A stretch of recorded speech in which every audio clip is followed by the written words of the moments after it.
Hello दोस्तों, आज की कहानी का शीर्षक है गुरु दक्षिणा। एक दिन एक शिष्य अपने गुरु से पूछता है कि गुरुजी, कुछ लोग ऐसा कहते हैं कि जीवन एक संघर्ष है, कुछ लोग ये बोलते हैं कि जीवन एक खेल है और कुछ लोग तो जीवन को एक उत्सव मानते हैं। अब आप ही मुझे बताइए कि सही क्या है। गुरुजी ने अपने शिष्य से कहा कि जिन्हें गुरु मिल गया उनके लिए जीवन एक खेल है, जिसे गुरु नहीं मिला उसके लिए जीवन एक संघर्ष है, और जो गुरु के बताए हुए मार्ग पर चलते हैं उसके लिए जीवन एक उत्सव बन जाता है। गुरुजी का ये उत्तर सुन के भी शिष्य पूरी तरह से संतुष्ट नहीं था। गुरुजी को ये बात पता चल जाती है।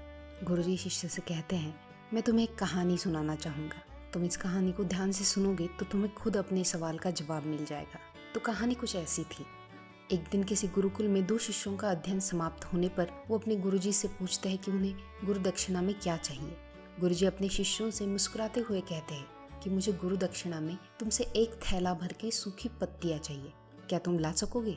वो दोनों गुरुजी की गुरु दक्षिणा सुनकर बहुत खुश हो जाते हैं और उनसे कहते हैं कि क्यों नहीं गुरुजी, हम आपकी ये इच्छा बड़ी आसानी से पूरी कर देंगे। दोनों शिष्य उत्साहपूर्वक चलते चलते एक जंगल की तरफ जाते हैं। उन दोनों को लगता है कि जंगल में तो बहुत सारी सूखी पत्तियां पड़ी होंगी, हम उनमें से एक थैला भर के गुरुजी को आसानी से गुरु दक्षिणा दे सकेंगे। कुछ समय के बाद वो दोनों जंगल में पहुंच जाते हैं। जंगल में जाके वो देखते हैं कि यहाँ पर तो सिर्फ एक मुट्ठी भर सूखी पत्तियां पड़ी थी। ये देख के वो दोनों बड़ी निराश हो जाते हैं। वो दोनों ये सोचने लगते हैं कि आखिर इतनी सारी सूखी पत्तियां कौन उठा के लेके गया, और ले भी गया तो इन सूखी पत्तियां उनके किस काम आएंगी।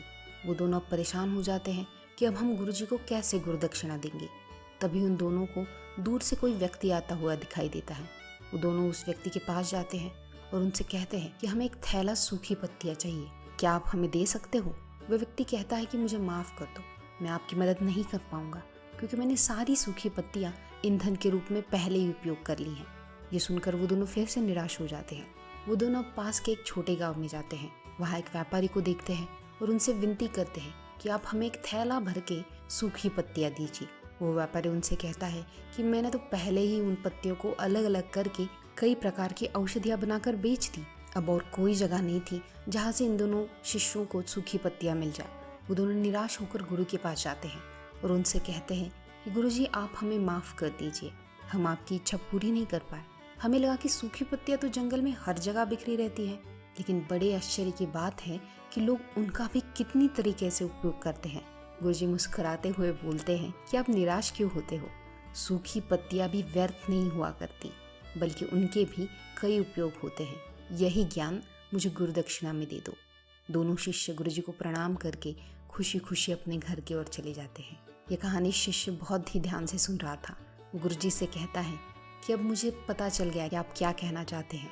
जब सूखी पत्तियां भी बेकार नहीं होती तो फिर हम किसी व्यक्ति को छोटा मानकर उसका तिरस्कार कैसे कर सकते हैं। सभी का अपना अपना अलग महत्व होता है। तो दोस्तों, जिंदगी में भी गुरु का मतलब सिर्फ स्पिरिचुअल गुरु, रिलीजियस गुरु नहीं होता है।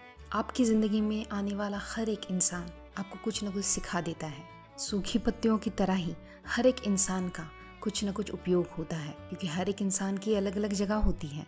तो अपनी ज़िंदगी में हर एक इंसान को छोटा मानने की बजाय अगर हम उससे कुछ सीखने की कोशिश करेंगे तो जीवन संघर्ष न रह के उत्सव बन जाता है। यदि जीवन को एक खेल ही माना जाए तो बेहतर यही होगा कि हम शांत प्रतियोगिता में ही भाग लें और अपने निर्माण को ऊंचाई के शिखर पर ले जाने का प्रयत्न करें।